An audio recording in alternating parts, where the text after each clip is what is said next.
जागे पीरित के भाग बही मोर, मीत माया के बांधे का तहा डोर। मोर हृदय जोड़ा गे तन मन हरि आगे, बरसे माया के घटारे घन घोर।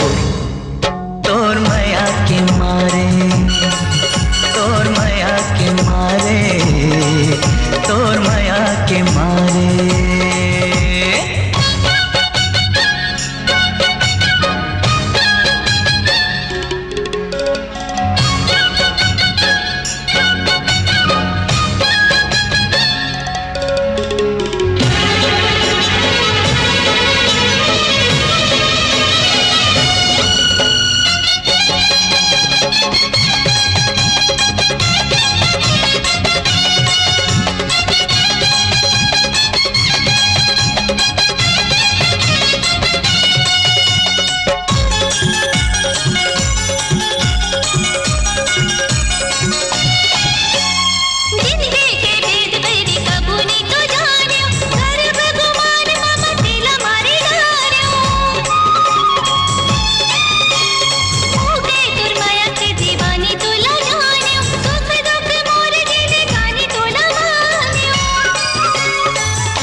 सर बस तोर होगे, आस नहीं जिंदगी मत मोर होगे।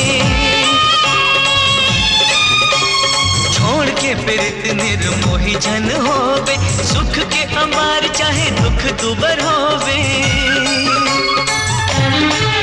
तोर नाव रटे मन घोर घोर, जावत आवत रेंगत गली खोर।